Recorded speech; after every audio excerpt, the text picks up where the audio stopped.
Bonjour frères et sœurs, et je suis Jean-Yves et j'ai un message aujourd'hui de la part du Seigneur. Et si vous me connaissez, dans mes vidéos précédentes, j'ai parlé des visions, des songes que le Seigneur me donne, que Jésus me donne à travers l'Esprit Saint. Et hier soir, durant le temps de prière, j'ai reçu un message et je pense que c'est important.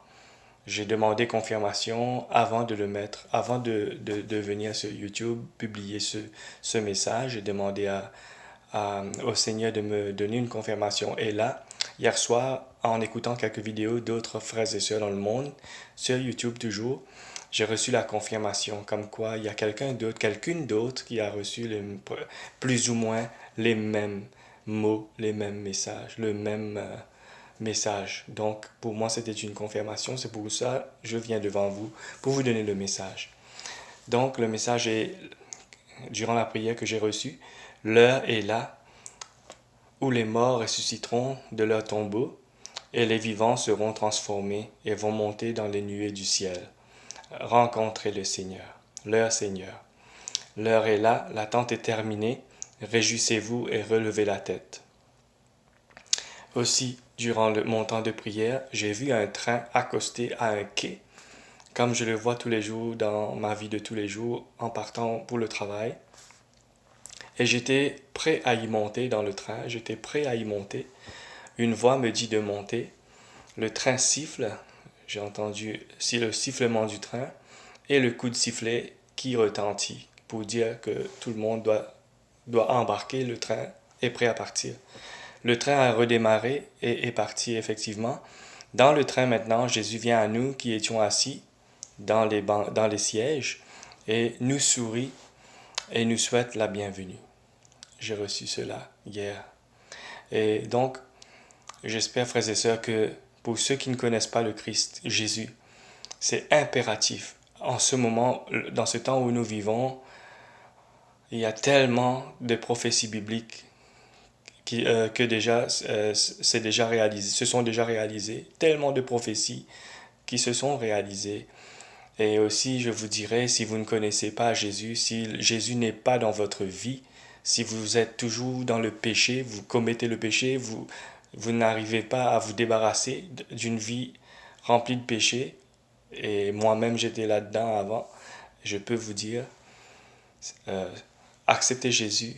Romains chapitre 10, verset 9 à 13 nous dit, confessez de ta bouche que Jésus est le Seigneur, confessez de ta bouche et crois de tout ton cœur que Jésus est le Seigneur. Il est venu dans le monde pour payer le prix à notre place parce que c'est nous qui avons péché, mais lui, il est venu payer ce prix. Maintenant, nous sommes libérés, on n'a pas de châtiment, on n'a pas de prix à payer devant les yeux du Père, le Créateur de toutes choses. C'est Jésus qui est venu payer le prix à notre place. Si tu acceptes de ta bouche, tu crois fort de ton cœur, tu reçois la droiture, la vraie droiture de Jésus-Christ. Lui, il prend tes péchés et il te donne the robe of righteousness, comme on dit en anglais. Cette robe de droiture, ce manteau de droiture. Donc, accepte Jésus. Parce que maintenant, il faut savoir, quand on accepte Jésus, on dédie notre vie à Jésus. On doit lui donner la première place de notre vie. On doit aussi lire sa parole et pratiquer sa parole. Très important, la première étape, demander pardon pour tous vos péchés. Après cela, mais il faut être sincère bien sûr, parce que Dieu connaît tous les cœurs des hommes. On ne peut pas se moquer de lui, parce qu'il connaît tout. Donc, demandez pardon pour tous tes péchés. Agenouille-toi dans ta chambre parce que Jésus avait dit comment il faut prier. Rentre dans ta chambre, ferme la porte. Tu rentres dans la chambre, tu fermes la porte et tu pries. Le Père qui te voit dans le secret te récompensera parce que tu as obéi à ce que lui il te dit dans sa parole. Quand tu pries, retire-toi. Donc, agenouille-toi, prie et demande pardon pour tous tes péchés. Sincèrement, il est fidèle, Dieu, il est fidèle, Jésus, il va te pardonner tes péchés. Il va t'enlever le cœur de pierre, il te donne un cœur de chair, et l'Esprit Saint, il te donne son Esprit Saint. Et dès cet instant que Dieu te donne son Esprit Saint, ta vie, ta vie va changer. Donc, à tous les jours, tu chemines avec lui. À tous les jours, tu lui parles. À tous les jours, tu pries. Parce que c'est une relation que Dieu veut. Contrairement à ce que les hommes sont venus dire dans ce monde, les religions sont venues dire dans ce monde, c'est pas par notre travail, c'est pas par tout ce qu'on peut faire pour Dieu que Dieu va nous sauver. C'est à travers la grâce de Dieu qui nous sauve. C'est notre foi en Jésus-Christ qui est venu dans le monde qui nous sauve. C'est la grâce. Dieu nous fait grâce et ce temps de grâce est très très proche à finir, à finir parce que depuis la Pentecôte où les disciples ont reçu l'Esprit Saint, donc c'est maintenant 2000 et quelques années qui sont passées. Donc, the church age, comme on dit en anglais, l'âge de l'Église, l'âge de grâce que Dieu a accordé va prendre fin incessamment. Et Jésus, son retour, pas sur terre, mais pour enlever son Église, les saints et les saintes, c'est très imminent. C'est extrêmement important, frères et sœurs, pour ceux qui vont écouter cette vidéo. Sachez que le retour de Jésus est imminent. Pas sur terre, parce que la Bible dans Thessaloniciens nous dit clairement que Jésus s'en vient prendre son Église. Et donc, pour ceux qui le suivent, ceux qui l'aiment vraiment, ceux qui ont une relation de tous les jours, on parle, on prie et on fait en sorte qu'on obéit à ses commandements. Ces commandements, c'est pas difficile à faire. C'est aime ton Dieu de tout ton cœur, ta force, ton intelligence. Donc, là, ça, c'est le premier commandement que Jésus avait donné à ses disciples et à nous. Maintenant, le deuxième, c'est aime ton prochain comme toi-même. Et ça résume tous les commandements que Moïse avait reçus dans l'Ancien Testament. Et donc, lire la parole de Dieu à tous les jours, pratiquer la parole de Dieu, pratiquer la charité, pratiquer la bonté, l'amour envers l'autre. S'il t'arrive à chuter, à pécher, ne tarde pas à demander pardon, demande tout de suite pardon, que tu regrettes sincèrement ce que tu as fait. Et reprends le chemin, parce que c'est pas du jour au lendemain que quelqu'un va changer. Ça prend un peu de temps parce que Dieu nous épluche comme les couches d'un oignon, si je peux prendre cet exemple. Il va retirer les différentes couches à tous les jours. Il va nous purifier en enlevant en nous tout ce qui n'est pas bon. Donc, c'est un cheminement avec lui. Et c'est très important qu'on sache que Jésus s'en vient, que l'enlèvement des saints et des saintes est imminente. Et comme c'était très bien expliqué dans le Nouveau Testament, que Jésus s'en vient chercher son Église. Et dans le ciel, il y aura un banquet préparé pour tous ceux et celles qui seront sauvés, qui seront partis avec Jésus. Donc, je vous invite à aller lire le 2e Thessaloniciens, versets 1 à 9, versets 1 à 10. Donc, ça résume, ça nous dit que Jésus s'en vient dans 2e Thessaloniciens. Allez lire, vous allez voir qu'il y aura l'enlèvement de l'Église. C'est les chrétiens sincères en Jésus qui suivent Jésus. Donc, je vous exhorte, frères et sœurs, à ne pas continuer une vie comme si dans le péché, à ne pas continuer de vivre sans Dieu, parce que c'est le moment où quand tu entends ce que moi je dis en ce moment dans ce message, la Bible te dit c'est le moment que tu laisses ton cœur, ouvrir ton cœur à ce message, ouvrir ton cœur et ne renferme pas ton cœur, tu continues ta vie comme si tu n'as rien entendu, parce que Dieu va te tenir compte un jour, va te demander des comptes, parce que this is the day of salvation, comme nous dit la Bible. C'est le moment du salut. Aujourd'hui, tu as entendu ce message. Ne ferme pas la porte et tu dis plus tard. Je remets ça à plus tard. Non. Viens à Jésus, donne-lui ton fardeau et lui il va te donner un très léger que tu peux emmener, que tu peux vraiment emmener sur toi, que tu peux transporter sur toi à chaque jour. Jésus a dit, donne-moi ton fardeau qui pèse lourd sur toi. Donc, n'oubliez pas que c'est très important de se repentir devant le Seigneur et d'accepter Jésus, ce qu'il a fait à la croix, avec notre bouche, sincèrement, dans notre cœur, on doit vraiment croire à 100% qu'il a fait ça pour nous. Et là, il nous donne son Esprit Saint. C'est l'Esprit Saint qui va nous diriger, nous instruire, nous guider dans toute la vérité.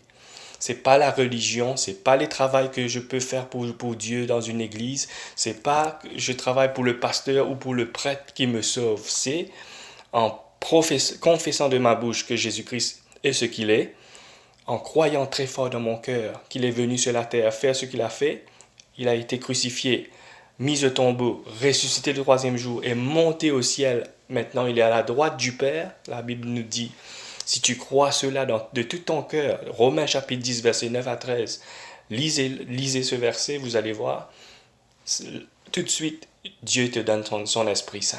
Et c'est là, tu es un born-again Christian, un né de nouveau, un chrétien né de nouveau. Fais-toi baptiser en Jésus-Christ. Fais-toi baptiser, cherche quelqu'un. On ne doit pas chercher un pasteur ou quoi que ce soit. Un disciple, quelqu'un qui suit Jésus vraiment. Par exemple, moi, je sais que je suis né de nouveau. Je suis Jésus vraiment. Je peux te baptiser. Donc, un exemple que je donne, cherchez quelqu'un, un vrai chrétien né de nouveau pour te baptiser parce que les religieux va prendre 1 an ou quelques mois ou 2 ans. On n'a pas 1 an, on n'a pas 6 mois.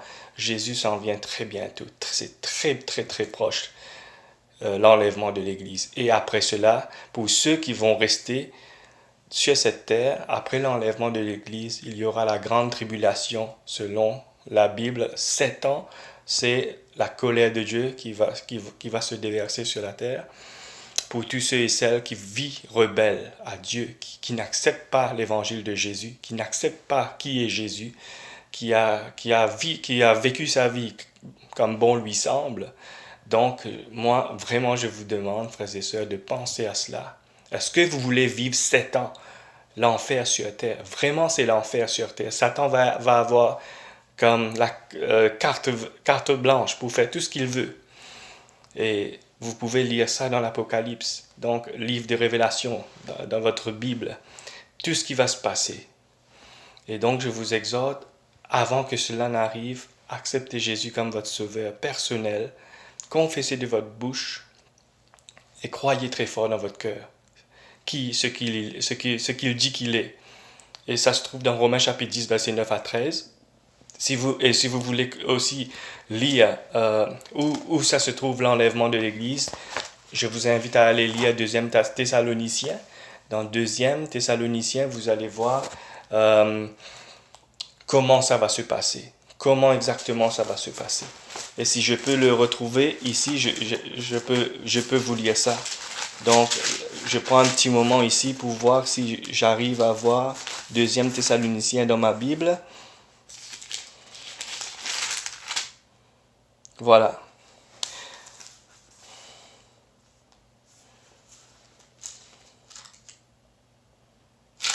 Je cherche 2 Thessaloniciens.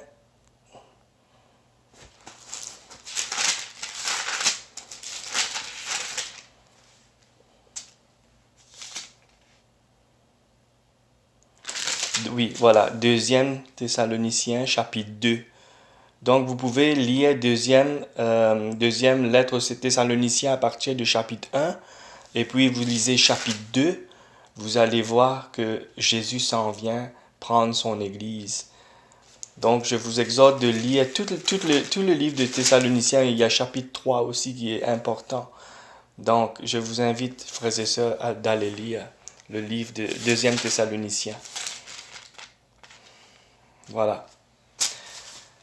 Et donc, sachez qu'avant de terminer, j'ai quelque chose que ici j'ai pas écrit, que j'ai reçu durant la prière hier, que Jésus me dit dans mon cœur, durant le temps de prière, que si quelqu'un, on est tellement dans le dernier temps, moi je peux pas vous dire combien de temps il nous reste, mais ce que j'ai reçu, c'est que quelqu'un peut avoir le ciel, peut être sauvé à la dernière minute, comme le bandit sur la croix à côté de Jésus, qui a dit, Jésus, souviens-toi de moi quand tu viendras dans ton royaume, quand tu viendras à régner, souviens-toi de moi. Et là, Jésus lui a dit, aujourd'hui, tu seras avec moi dans le paradis.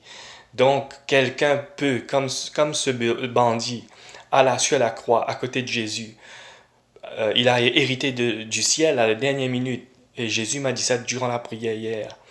Dites à mes enfants, donc, qu'ils peuvent être sauvés, qu'ils peuvent avoir le ciel, même à la toute dernière minute. Mais quand tu entends ce message, il faut vraiment que tu te décides à repentir de tous tes péchés pour avoir le ciel, pour embarquer dans ce train, comme j'ai expliqué, pour embarquer dans le train de l'enlèvement de l'Église, pour embarquer avec Jésus. Il faut que tu te repens de tes péchés et tu invites Jésus dans ta vie, tu reconnais qu'il est ton sauveur personnel et tu te repens, tu mentionnes tous les péchés que tu te souviens et Jésus est fidèle pour te pardonner et tu ne refais plus. Dès que tu confesses tes péchés, tu lui demandes son aide pour pouvoir maintenant vivre à tous les jours. Tu lui demandes son aide et tu fais en sorte que tu évites les choses que tu faisais avant. Tu ne le fais plus. C'est ça la repentance. On ne fait plus ce qu'on faisait quand on demande Jésus de nous pardonner. Et voilà, frères et sœurs, j'espère que ce message vous a encouragé. Je vous recommande d'aller lire ces merveilleux passages et versets comme 2 Thessaloniciens. Donc, et aussi je vous ai donné Romains chapitre 10, versets 9 à 13, qui est très, très important. Et donc, je vous dis à bientôt, à la prochaine vidéo. Au revoir.